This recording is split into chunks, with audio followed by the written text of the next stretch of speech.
welcome back. So I have a video today. I'm going to show you how I deadhead my David Austin roses. I had filmed another video of me deadheading my knockout roses and some salvia, and I was going to do it all together, but I decided it was kind of long and the steps are a little bit different, so I thought I'd separate it into two videos. So this is kind of like the part 2 of cutting back perennials, but I'm focusing on David Austin roses. So I do like to try to follow the rule of cutting back to 5 leaves that are pointed on the outside of the plant, and I'll show you as we get closer. But my knockout roses, I prune them back pretty hard in the fall and then a little hard after their first flush in the spring. It's kind of nice to have this video separate because the steps are a little bit different. So let's look at the David Austin roses I have, and I'm going to show you a few problems that I've been having too with them, and we'll talk about them. It's a little breezy today, which is why it's so cool, so it's really nice, but hopefully you can hear me. I just want to show you, look, I've had this issue with my Eden rose. It was so beautiful when I left, and I came home and it had all these dark leaves, and then the flowers are all brown. I need to do a little research, and I have a bunch of aphids, as you can see back here. They're just everywhere on all my roses. This Tranquility rose also has, they're just all covered in aphids. So let me come out a little bit. So this is my rose garden, so it's looking a little sad right now. I need to come back and just deadhead it, clean it up. I did when I got home.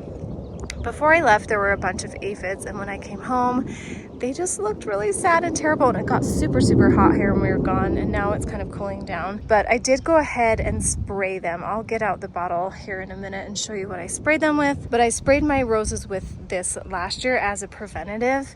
I tried not to do any spraying this year, but I wish that I would have done that as a preventative. I know I'm gonna have people probably tell me that that's not a good idea, but I just feel like it prevented from any bugs from coming. And I tried ladybugs, I've tried lots of different things. I've tried spraying the aphids off with a hose, and I just couldn't get them to get any better. So I ended up spraying them a couple nights ago, and I feel like they already look a ton better. I feel like it's just the pressure of the thrips and the aphids, and then there's some kind of rusting going on.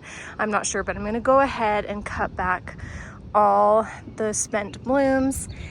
I'll leave a few ones on here that are looking nice, and these still need to flush, but as you can see, they're just not living up to their potential. They're brown, and so I need to do a little bit of research. I don't know if they've got rust on them or something, but I'm going to do that right now, and I think that will allow some air to get in here. And I'm definitely going to come in with my rubbing alcohol and sprayed it between each plant so I don't spread any diseases, because I feel like I definitely have some kind of disease going on here with my Eden rose. I'll feel so much better when these are cleaned up. I did want to show you my Gabriel Oak rose. This is a bare root rose that I planted, and it is so pretty. Huh, pipe.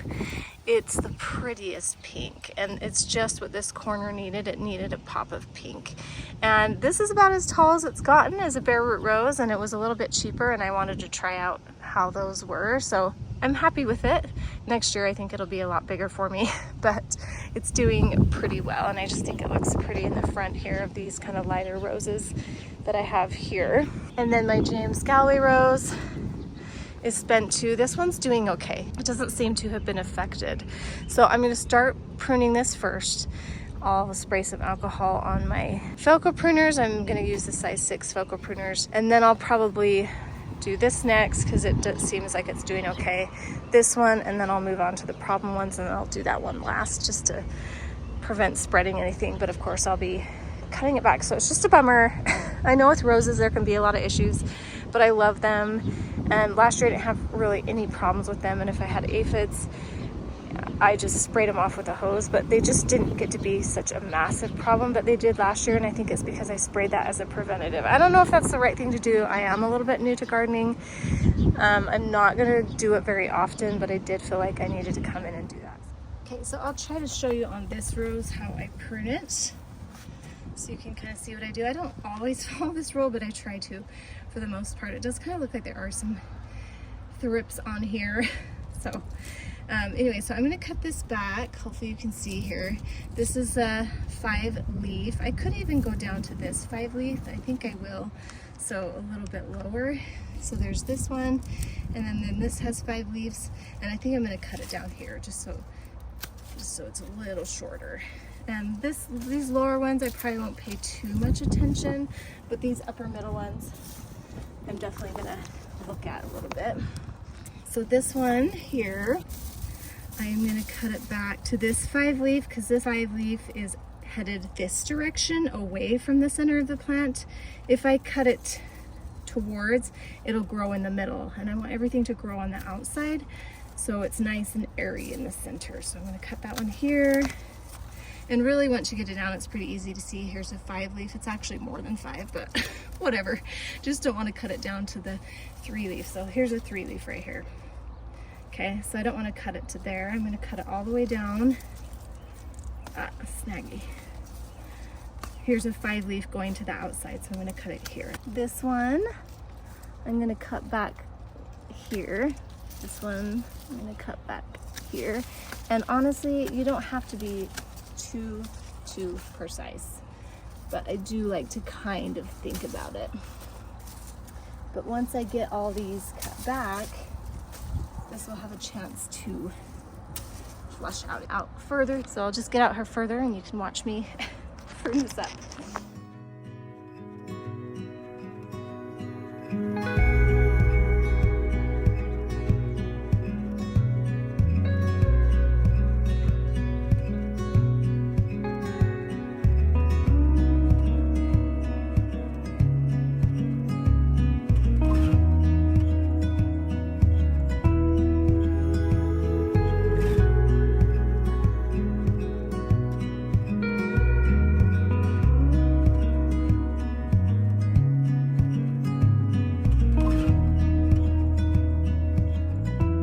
Pause here for a minute because it was kind of hard to see, but I just wanted to show you that this let me get out a little bit. So this Tranquility Rose throws out these huge canes. They're just massive. I did cut one off just because it was kind of in the way here, and I left these other ones to bloom, and once they're done I'll cut them back pretty far because even late in summer these get just huge canes that shoot out. And I also wanted to show you that as I got in here, this salvia is pretty I don't know. I need to clean it up really good down there. I saw a bunch of webbing, so there's definitely spider mites in here. So I feel like that's really the culprit, I'm hoping, of this, because these definitely look the worst. But this down here was just terrible. So it's good that I'm cutting these back, because there's a bunch of spider webs, and I don't know if you can see it. You can probably see it better on here, but there's definitely, sorry, the neighbor's recording, some spider mites in here too. There's just a bunch of things going on. So it'll be better now that it's open a little bit. I'll come in again tonight and give it another dose of that spray, just because I want to make sure now that I've cut it back that I can get down here. Be sure that I can get down here and just get it all sprayed, because spider mites are a pain in the butt. They pretty much took this salvia and this is what they've done to all this. Yep, spider mites. That's exactly what it is. So I'm going to cut all this off and just get rid of it. I hate spider mites.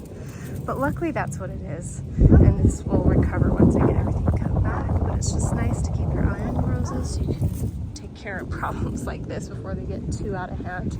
And luckily it didn't affect these ones too much. So I'm going to finish cleaning this one.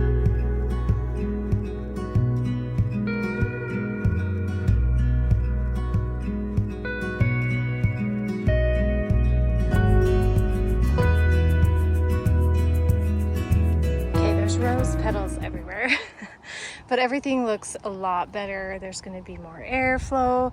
I do think this maybe needs a little bit more water back here too. Now that my plants are all getting a little taller, I need to adjust some sprinklers a little bit to make sure everything's getting reached, or maybe I need to put some drip lines out to these. I don't know, but I'm going to come in here. I'll probably water this right now and spray it off as much as I can. As you can see, I did give it a really hard cut back, almost like I would in the early spring or late winter, and it just needed it.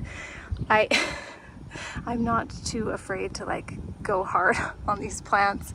I think they'll bounce back pretty good. But as you can see, I've got like webbing from spider mites here, and you can also see it in these leaves here. yeah, it's just everywhere. So I'm glad I know what it is now. It's definitely spider mites. They do kill off the foliage like this. I'm glad I don't have some kind of disease. But eventually these leaves will all die, but I do think it'll flush back. So I'm gonna come in, spray it with some water, spray it real good. I cleaned up as best as I could. It's hard to get all the petals up, but I cleaned up around the salvia. I'll water this really good. And then I'll come in the evening time with that spray. And in fact, see these canes? I'm gonna cut these back down to below that. I don't like that. I don't know why those are black like that.